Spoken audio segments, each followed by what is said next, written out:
farmers market. How did that begin? So, knowing that, the whole Defend Hawaii thing went south, it's owned by one Haole now, and it's not even the same. It's not the same now.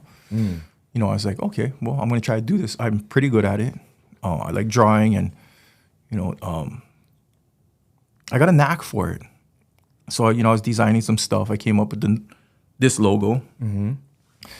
And I was like sending, my brother and his friends like pictures of, my artwork and stuff. And, I told them what I wanted to do. And they were taking the whole Defend Hawaii thing and say, oh yeah, the guy that created Defend Hawaii, he's going to create this. He's coming home soon, So like, as soon as it came out, it started to kind of pop off, because I was like, hey, everybody's, oh, Keons, welcome home. What are you doing now? I was like, hey, I do this brand now. And here's a shirt. And I started doing product placement and stuff. And then again, it just took off. That? Let's show everybody your neck tattoo. Oh yeah, that's a beautiful Eddie Diaz. Eddie Diaz. Did you draw that and he tattooed it? He tattooed it. Yeah. Oh, okay. So what is that symbolic of? Oh, Kukaili Moku. So, it was everybody associates him as the god of war. Yeah, but he was actually the god of politics too. Yeah, and with politics it comes keeping peace, and there's a lot of leadership behind that, you know what I mean? So that's what I liked about it, Nice. So what is the current state of farmers market? I visited the website. I see there's some new merch dropping, some hoodies and stuff, but what's the current state? So you mentioned that 6 years ago, it was everywhere. Yeah. COVID. When COVID locked down, we were kind of like, it wasn't just the money, it was the popularity of the brand too. And then it came to this point where me and, my workers and my partner kind of were bumping heads on direction. I was just like, dog, what did you do before? You're a mechanic.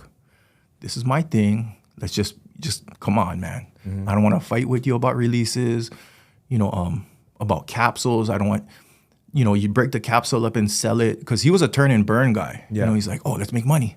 Boom, boom, turn and burn, turn and burn, turn and burn. And I was like, I like the story behind these capsules. I like the energy behind it, and because I'm the artist, I know why I created it. I know how I want it to be shot. I know how I want this story to be told about the design. And then, we kind of bump heads with that. And, then he started having people do his job. And we just started kind of bumping heads, and it wasn't working out. It became the perfect storm for ruining this whole thing was COVID. Yeah. He moved to Las Vegas. We had a warehouse and a store in Hawaii. So you can't watch that. You know what I mean? Yeah. You can't manage a store. You're bringing people in to do your job, but you're still not present. You need presence, yeah. And we didn't have that presence, so a lot of bad decisions were being made. And I live on a totally different island. I'm trying, I had to fly back, and then I had kids, and then COVID made that hard. Yeah. And after COVID, we watched all the money that we made, just 12 employees, full benefits. Wow. You know what I mean? What do we do? Probably about 30,000 in just in overhead a month. Damn. So, we're just watching the money just go out. Yeah. No way of having it come back in. So it's basically, I just had to start all over again. Okay. So now you're here. Yeah. Well, my son's, he's going to turn 5 now. So I'm ready again. Okay. So I'm just like, fuck, I'll bring it back now. My son's going to go to school. I can't spend the time I like to spend with him anyway, because he got to go to school. Yeah. But, I'm ready to be back. Okay. I'm glad to hear that, man. And the fashion industry in Hawaii with local designers is blowing up. Golf brands. Could we see farmers market golf shirts one day? I have it already. Oh, you already have it? Yeah, I had those things. I'm sorry for not knowing that. No, it's cool. It's cool. But okay, so you got golf shirts for men, for women, for children? No. But we would do things like, like the baby expos and stuff. but kid sizes is such a like hit or miss too. Yeah. And, you know, the margins are super small because you think, oh, you know, extra large t-shirt, you know, it's going to cost $8 for a blank. You know what I mean? The kid shirt, you think it's going to be like $3. No, I'm not the same price. You know what I mean? Yeah, but you yeah. can't. True. But nobody wants to pay $40 for a kid shirt. You know what I mean? So you have to kind of, when the normal going rate for kid shirts is $12. So what's your strategy for reasserting yourself as one of the fashion leaders in Hawaii? Do different things, man. I do different things like, you know, like this piece I'm wearing right now. You know, you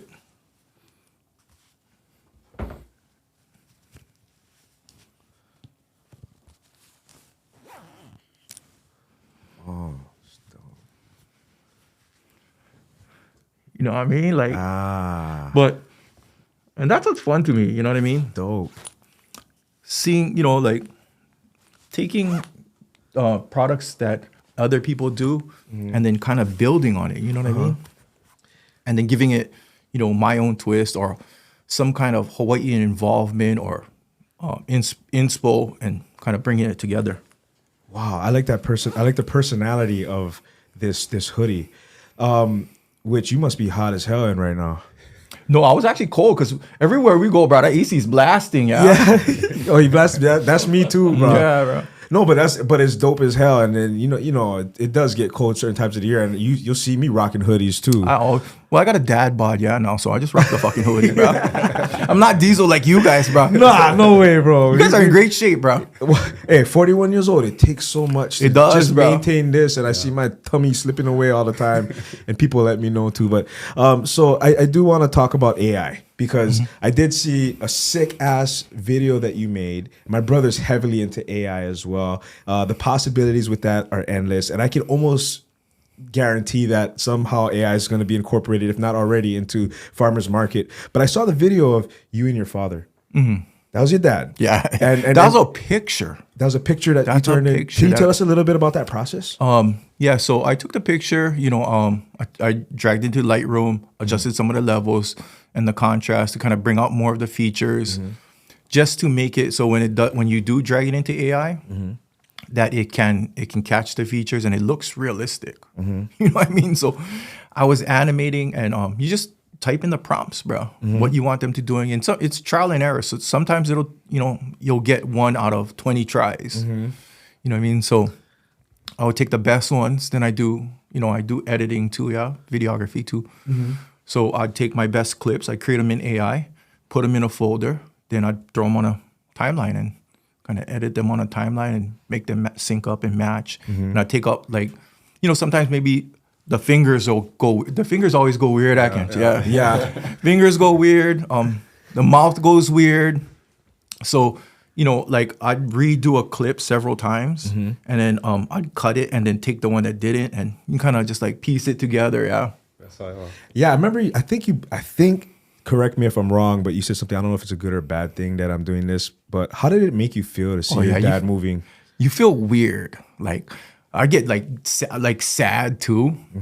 I'd be like, why am I doing this, bro? It's making me sad. But then at the same time, I'm so fascinated about the process. And then I'd send it to my family members, and they loved it too. So that kind of that made me be like, okay, it's cool. You know what I mean? They love it. So if I'm not doing it for me, I'm doing it for them too, yeah. Good. In the ever-changing landscape of technology and AI, there's people that are on two different sides of the fence. I don't care about that. Me too, bro. That? It's changing everything. Nothing's organic anymore. But there's also the people that are understanding the capabilities of it and kind of secretly working so that they can be ahead of the pack. Yeah. Which side are you on? Probably ahead of the pack. Yeah. I'm always gonna I like traditional stuff. But I know you can't survive. Accept, adapt, and overcome. Yeah. So I have to learn what's going on in this landscape. So it's just who said it? Oh, I was messaging Josh Totofi yesterday or this morning. He's like, oh yeah, you got to wear many hats in this game. You know what I mean? Because he produced his first videos and stuff too. And I was like, you have to do it like that. You know what I mean? Like you got to wear a lot of hats in this game. Yeah. I edit. I do the videography, photography. I mean, I work with photographers and videographers too, but I know how to do this myself. And that's what I like to say, that, you know, if you took me and everybody in Hawaii that has, that has a brand, no resources, we can't use any, like we got to start from the ground up. Yeah. And gave us 10 grand. I don't want to be like cocky, but I'm going to win. If you're going to say, okay, we need to hit this amount of sales, here's 10 grand, here's a 10 grand investment, and you sat all of us down, but in 10 grand, I want to see you hit a sales goal. I'm going to hit the sales goal before anybody. So understanding business, but also understanding the art that goes into the business, you feel like you have a... No, I know it intimately. Yes. Yeah.